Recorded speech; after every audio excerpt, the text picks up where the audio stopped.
día jueves de doctrina. Tiene que ver hoy con lo que es apologética, defensa de la fe.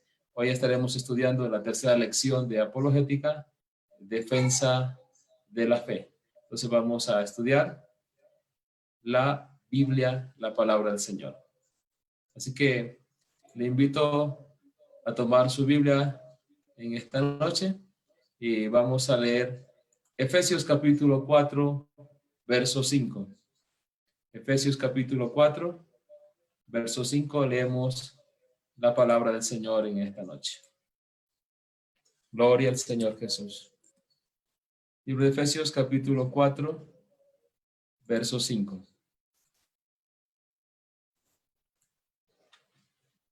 Allí en su casa, tome la Biblia y leemos la palabra del Señor en esta noche. Dice la Biblia: un Señor, una fe, un bautismo, un Dios y Padre de todos, el cual es sobre todos y por todos y en todos. Gloria al Señor. Así que hay un Señor, una fe y un bautismo. Damos gracias a Dios en esta noche por la lectura bíblica y de esa manera nos preparamos para estudiar. Como Jesús dijo, escudriñar las Escrituras. Así que vamos a escudriñar, vamos a estudiar, vamos a investigar y vamos a aprender. Unos a recordar su palabra, otros a aprenderla, otros seremos orientados y corregidos por su palabra que es poderosa y creadora. Señor Jesús, gracias por tu palabra en esta noche. Por tu palabra fueron creados los cielos y la tierra, porque tu palabra es creadora, tu palabra es poderosa, tu palabra es viva y eficaz, tu palabra es vida y tu palabra es espíritu. Señor, te necesitamos, Señor, en esta noche. Que tú nos enseñes cada día. Usted es el maestro de los maestros, Señor. Necesitamos, Señor, aprender de ti, seguir tu ejemplo, vivir como usted vive, como usted vivió, como usted pensó en los días de su ministerio. Señor, gracias te damos. Amén. Amén. Gloria al Señor Jesús. ¿Podemos dar una alabanza al Señor? Gloria a Dios. Gloria a su nombre. Entonces, en esta noche el tema es la apologética, que tiene que ver con la defensa de la fe. Entonces, vamos a estudiar apologética, defensa de la fe.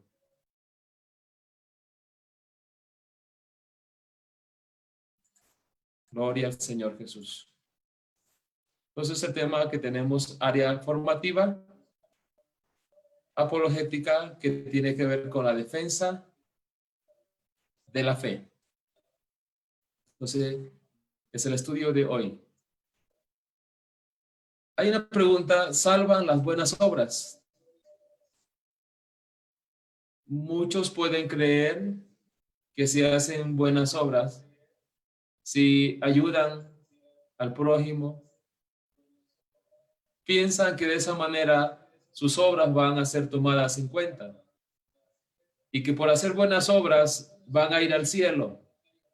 Es la creencia de algunos, pero no es así. Las obras no salvan. La tradición religiosa no salva. El único que salva al pueblo de sus pecados se llama Jesús. Por eso dice la Escritura, Él, hablando de Jesús, salvará al pueblo de sus pecados. Así que las buenas obras no salvan. Muchas personas creen que si son buenos o realizan buenas obras, se les garantiza un lugar en el cielo. No es así. Muchos textos de la Biblia dicen, tu fe te ha salvado. En varios textos bíblicos dice, tu fe te ha salvado. No son las obras. Marcos 5:34, 10:52 y Lucas 17:19 dice, tu fe te ha salvado. Fe es creer en Dios. Fe es confiar en Dios. Fe es depender en Dios, el Todopoderoso. Al hablar de fe estamos hablando del Evangelio. Al hablar de fe, estamos hablando del contenido del evangelio, de la doctrina. Por eso tu fe te ha salvado. Las obras no salvan. Las limosnas que hagas no salvan. Es tu fe en Jesucristo. Por eso dice la Biblia, Efesios capítulo 2, 8, porque por gracia soy salvo, por medio de la fe, y esto no es de vosotros, pues es don de Dios. Así que la salvación es por gracia, el favor inmerecido de parte de Dios para con la humanidad. La gracia demostrada en la redención y el perdón de nuestros pecados. Así que las buenas obras no salvan. La salvación es por gracia.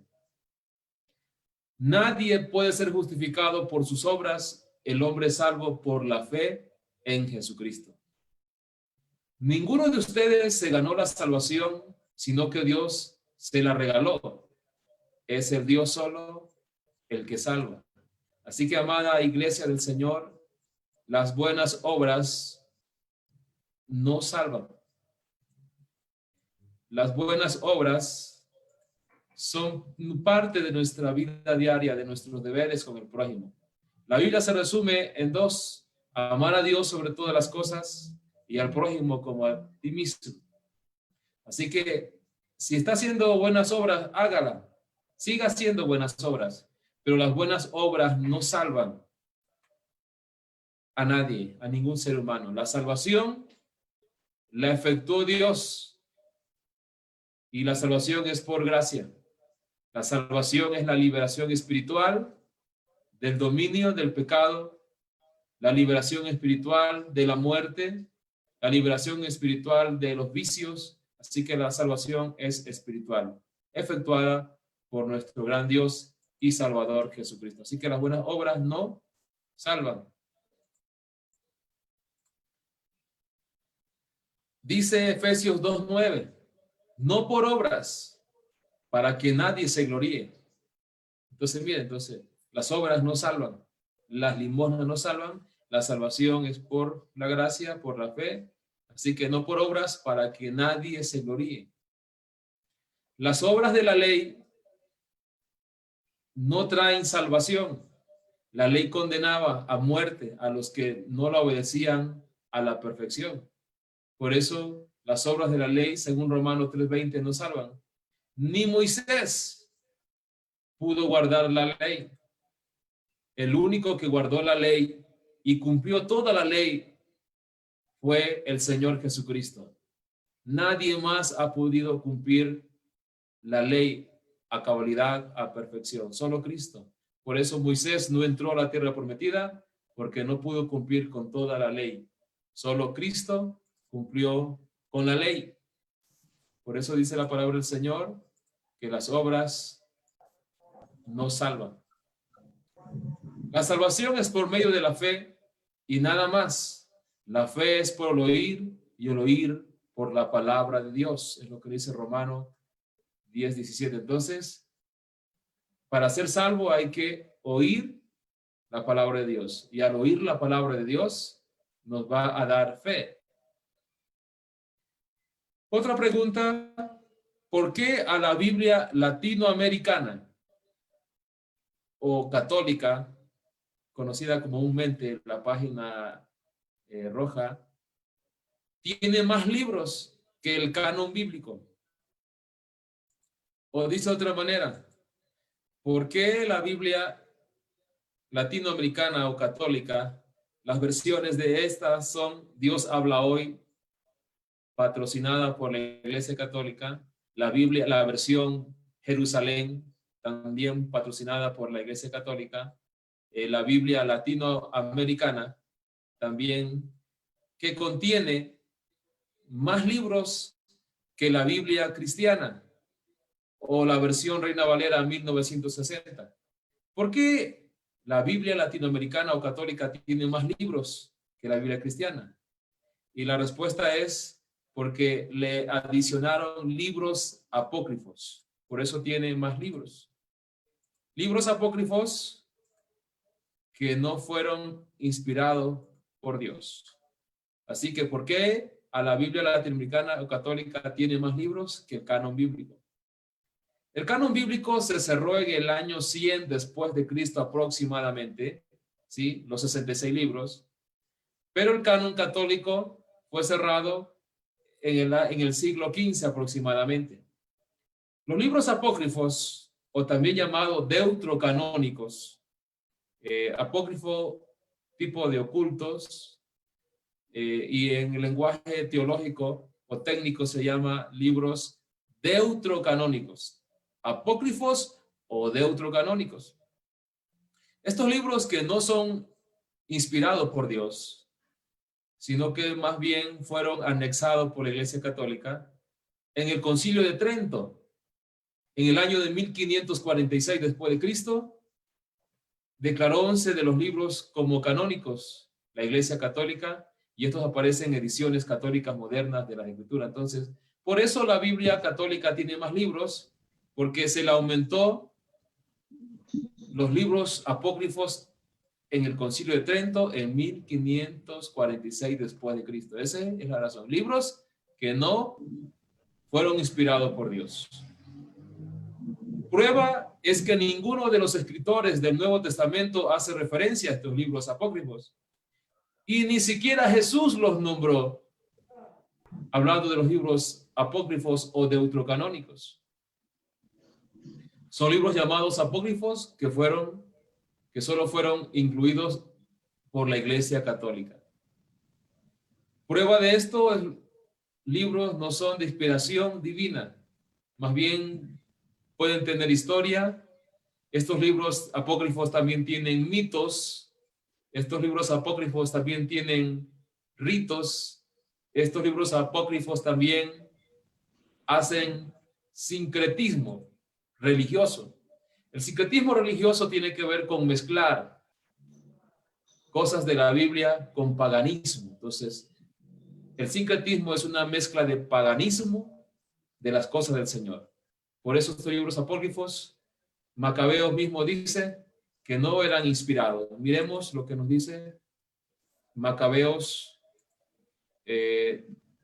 segunda de Macabeos, capítulo 15, verso 38.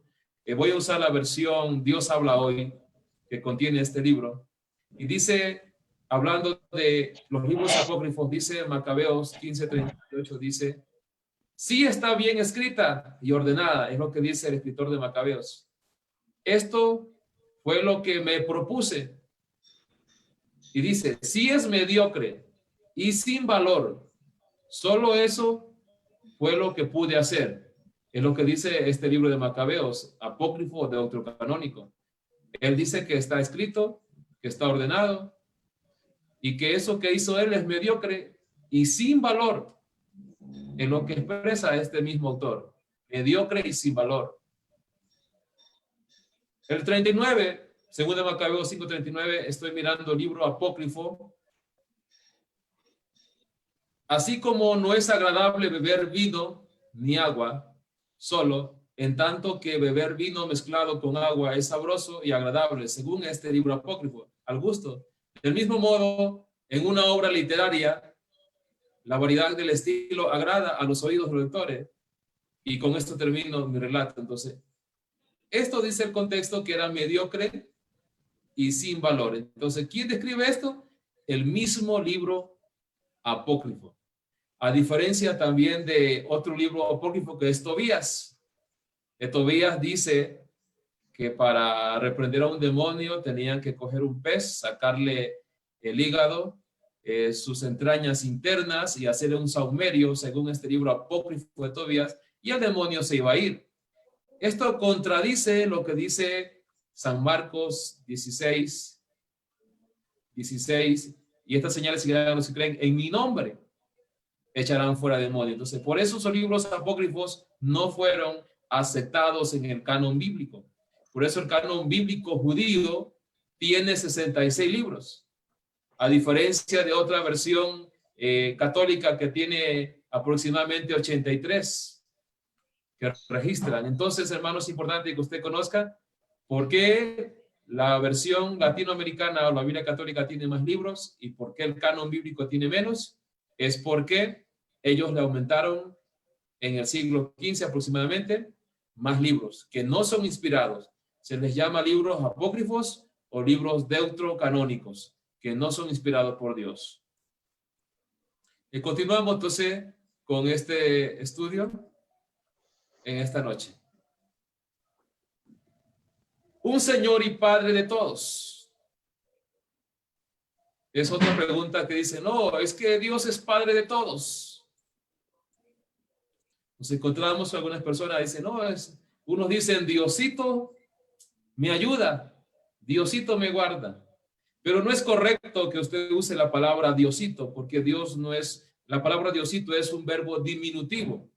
Cuando Dios es alto y sublime, cuando Dios es soberano, Dios es grande, por eso dice grande. Así que no está bien, hermano o amigo, que usted use la palabra Diosito para referirse al Todopoderoso. No use la palabra Diosito para referirse al Creador del cielo y la tierra, porque no es correcto. La palabra correcta es Dios. Y Dios es el creador de lo visible y lo invisible. Entonces, otros dicen que Dios es mi Padre, pero la Biblia habla de criaturas y de hijos de Dios. Todo aquel que lleva una vida natural, el hombre que vive en desobediencia y en pecado, el ser humano que no honra a Dios, es considerado como un hombre natural. Y la Biblia lo considera como una criatura. Por eso Jesús dijo, ir por todo el mundo y predicar el evangelio a toda criatura. No dice, prediquen el evangelio a todos mis hijos, dice a toda criatura. Y la palabra criatura viene del griego kitisis, que significa lo creado. Criatura significa creación. Por eso, para ser hijos de Dios, dice que hay que recibirlo a Él. A lo suyo vino, y los suyos no lo recibieron. Esto es Israel. Mas a todos los que recibieron y a los que creen en su nombre, les dio potestad de ser hechos hijos de Dios. Así que para ser hijos de Dios hay que ser engendrados por la palabra de Dios. Para ser hijo de Dios hay que nacer de nuevo. Para ser hijo de Dios hay que llevar una vida en el Espíritu, una vida de fe, una vida de dependencia a Dios. Así que no todos son hijos de Dios. La palabra dice criaturas y hijo de Dios. Entonces hay una diferencia entre criatura e hijo de Dios. Por eso la criatura, la palabra criatura, la raíz es kitisis, que significa lo creado, creación. Y la palabra criatura tiene relación con el hombre natural. Kitisis tiene una relación con aquel hombre que vive a su manera. Pero el hombre espiritual es aquel que vive en el espíritu. El hombre espiritual es aquel que vive en lo sobrenatural. El hombre espiritual es aquel que obedece a la palabra de Dios. Así que no todos son hijos de Dios. Hay una diferencia entre criatura e hijo de Dios. Así que un Señor y Padre de todos. Veamos qué significa esto. Efesios 4:5 dice, un Señor, una fe y un bautismo. La palabra un Señor, aquí la raíz es Kyrios, de un Señor, Kyrios. Y vamos a mirar qué significa eso. Señor del griego Kyrios, que significa Señor. La palabra Señor tiene también relación con soberano, amo, dueño, gobernador, supremo en autoridad. Entonces lo que significa Señor, dice un Señor. Así que Dios es el Señor de los señores. Él es el soberano, Él es el amo, Él es el dueño, es el que gobierna, el que tiene poder y autoridad es Dios. Y aquí se registra como Señor, un título dado a Dios Señor. Una fe. Cuando hablamos de fe, estamos hablando de creer en Dios, de confiar en Dios. Y ese creer, esa fe, al oír la palabra de Dios, me lleva a la obediencia. Así que la fe es por el oír y el obedecer la palabra de Dios. Así que un Señor y una fe. Fe es lo que se puede creer. Fe es creer, fe es confianza y dependencia. Confiar. Cuando se habla de fe también se refiere al contenido del evangelio. El contenido del evangelio. Fe también se habla de doctrina, la sana doctrina. Por eso es importante conocer cuál fue la doctrina de los apóstoles. La fe es la puerta que nos lleva a la gracia de Dios. Entonces, eso es la fe. Entonces, el bautismo, un Señor, una fe, un bautismo, tiene que ver con el bautismo del Espíritu Santo y también el bautismo por inmersión en agua para perdón de los pecados. Bautismo es la obra que hace Dios, y en lo ceremonial en el agua, el bautismo por inmersión en el nombre de Jesús o en el nombre de Jesucristo. Por eso, para ser hijo de Dios, necesitamos creer en un Señor, y ese Señor es Dios amo y soberano. Para ser hijo de Dios hay que tener fe, creer en lo que Dios ha dicho y obedecer sus mandamientos y bautizarse en el nombre de Jesús para perdón de pecados, porque el bautismo significa muerte y sepultura al pecado y resurrección a una nueva vida en Cristo. El significado del bautismo para ser hijo de Dios: muerte al baile. Si usted era un bailarín, muerte al baile. Si usted era un mal hablado, legalista, insultaba, mal pensado, muerte a esas malas costumbres y tomar una nueva vida. Por eso el bautismo es muerte y sepultura al pecado. Eso es el bautismo. Y resurrección a una nueva vida en Cristo. El momento que se sumerge en el agua es señal de sepultura. Y el momento que sale del agua es señal de un nuevo nacimiento por la palabra de Dios. Por eso, para ser hijo de Dios hay que cumplir con estos mandamientos: un Señor, una fe, un bautismo. Entonces, el bautismo aquí tiene que ver con el bautismo del Espíritu Santo en la señal de hablar en nuevas lenguas, y en lo ceremonial el bautismo por inmersión en agua para el perdón de los pecados. Por eso a los niños no se los bautiza. A los niños se los presenta al Señor para su bendición. Lucas 2:21 es lo que nos dice, que los niños se los presenta al Señor para su bendición. Un niño no tiene conciencia, por tanto el bautismo es para los que tienen conciencia. El bautismo para el pecado es para los adultos. Efesios 4:6 dice: un Dios y Padre de todos, el cual es sobre todos y por todos y en todos. Entonces muchos aplican equivocadamente este texto. Dicen, no, ahí dice un Dios y Padre de todos. Mire, ahí dice la Biblia, ahí estamos. Pero hay que entender, hay que hacer una exégesis y un análisis. ¿Qué significa un Dios y Padre de todos? Porque muchos toman este texto equivocado diciendo, no, ahí está un Dios y Padre de todos. Veamos, ¿qué significa esto? Un Dios y Padre de todos, el cual es sobre todos y por todos y en todos. Un Dios y Padre. En este contexto, Dios es el Padre de todos los que creen y los que han puesto su fe en Cristo. Por eso, mire, un Dios y Padre de todos, de todos los que oyen la voz de Dios. Un Dios y Padre de todos aquellos que dejaron el pecado, abandonaron el pecado, se alejaron y se volvieron a Dios. A eso se refiere, un Dios y Padre de todos los que se arrepintieron. Un Dios y Padre de todos los que se convirtieron. Un Dios y Padre de todos los que recibieron ese nombre que es sobre todo nombre en el bautismo. Un Dios y Padre de todos aquellos que fueron bautizados por el Espíritu Santo en el nombre de Jesús. A eso se refiere. Un Dios y Padre de todos, de aquellos que temen a Dios. Un Dios y Padre de todos, de aquellos que honran a Dios. Un Dios y Padre de todos, de aquellos que obedecen a Dios. Un Dios y Padre de todos, de aquellos que perseveran en la sana doctrina de la fe. Un Dios y Padre de todos, de aquellos que esperan el arrebatamiento de la iglesia. Un Dios y Padre de todos, de aquellos que invierten en la obra del Señor. Por eso es importante entender el contexto de este. No todos los hombres son criaturas de Dios, pero no todos son hijos de Dios. Entonces, criatura, como decía hace un momento, del griego kitisis, creación. Entonces, Él es padre únicamente de aquellos que han nacido de nuevo. Entonces, cuando usted lea en la Biblia un Dios y Padre de todos aquellos que fueron engendrados por la palabra de Dios, un Dios y Padre de todos aquellos que han nacido de nuevo, un Dios y Padre de todos aquellos que viven en paz, un Dios y Padre de todos aquellos que son bondadosos, que llevan una vida de mansedumbre, porque hay personas que son pendencieras, son amigas de pelea y por todo pelean y por todo reclaman.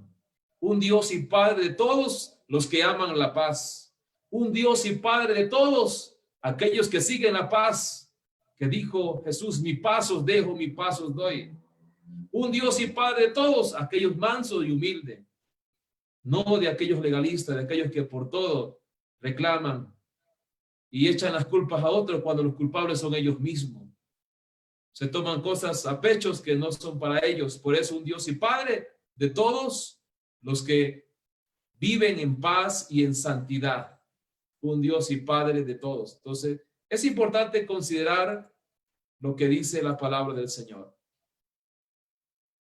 El cual es sobre todos en su soberanía. Él es supremo, soberano del universo. O sea, que Dios está sobre todos los dioses con D minúscula que existes en el mundo. Que Dios es sobre todos los gobiernos. Que Dios está sobre todos los príncipes y reyes. Que Dios está sobre toda la ciencia y sobre todo conocimiento humano. Dios está sobre todo, porque Él es el primero, Él es el alto y sublime. Él es el sabio de los sabios. Por eso, un Dios y Padre de todos y sobre todos. Entonces, la palabra sobre todos tiene que ver en su soberanía. Él está por encima de todo credo, de todo pensamiento humano.